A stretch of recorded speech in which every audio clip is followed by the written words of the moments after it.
Sa mga tol, welcome sa ating channel, Paano Ba Tutorial. So for today's video, i-share ko naman sa inyo kung paano nga ba mag-sell ng USDT dito sa Nuance P2P Marketplace papunta sa ating GCash gamit yung OTC Classic P2P. So yes mga tol, sa previous video nga natin is i-share ko sa inyo and explore natin kung ano nga ba ang Nuance P2P Marketplace.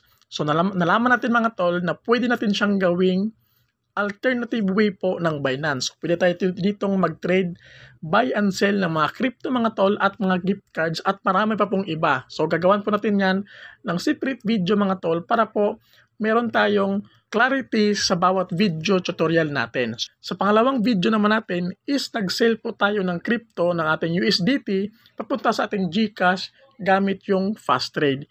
Yun nga lang ang kaibahan po ng fast trade at OTC. Sa fast trade mga tol, kapag nag-sell or nag-buy ka ng crypto, si P2P Marketplace na po, Nuance, ang bahalang maghahanap ng pinaka-the best offer para sa iyo, na suitable sa iyo mga tol.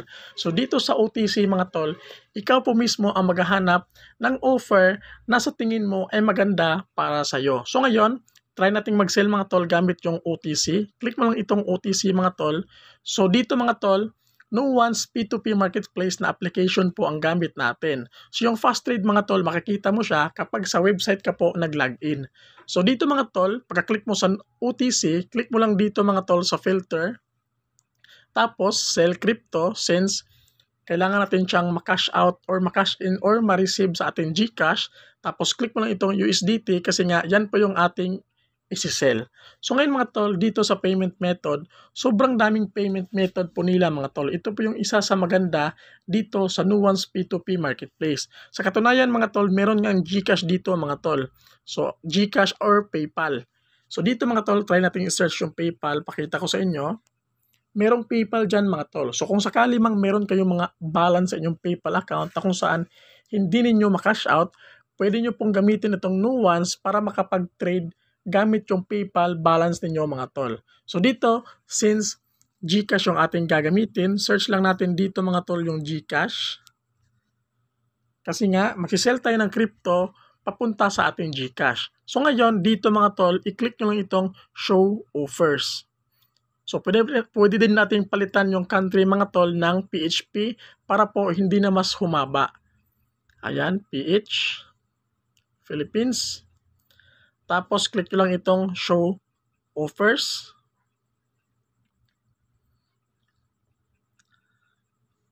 Tapos, dito mga tol, hanap po kayo ng swap po sa USDT balance ninyo dito sa mga buyer. So, dito mga tol, meron GC Warrior. Ayan, makikita ninyo.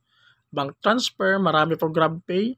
So, ang gawin natin mga tol, i-change natin siya into GCash. GCash only mga tol.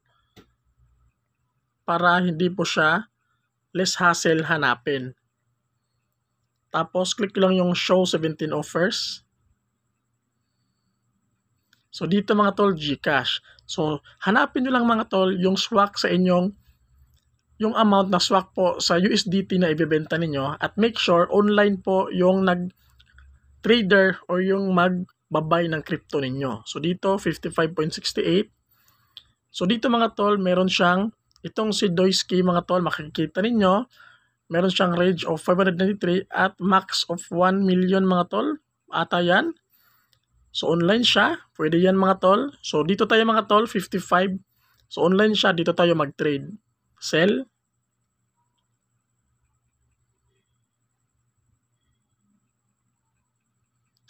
Tapos dito mga tol, marireceive natin, click lang yung max.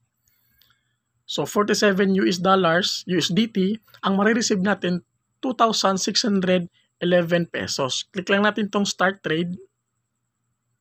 Tapos dito mga tol, pwede kayong mag-continue, pwede din mag-find ng another offer. So dito mga tol, continue natin.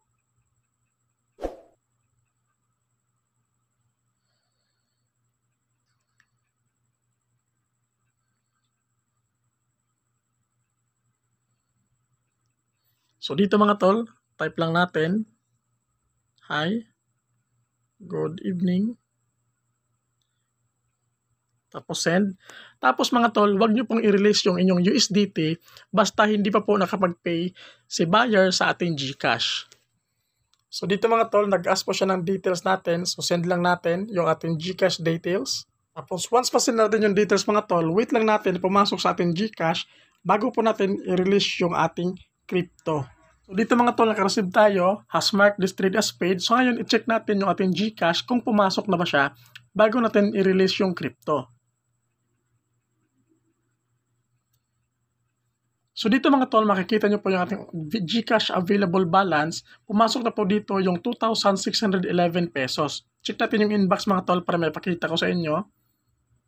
Ayan mga tol, makikita ninyo.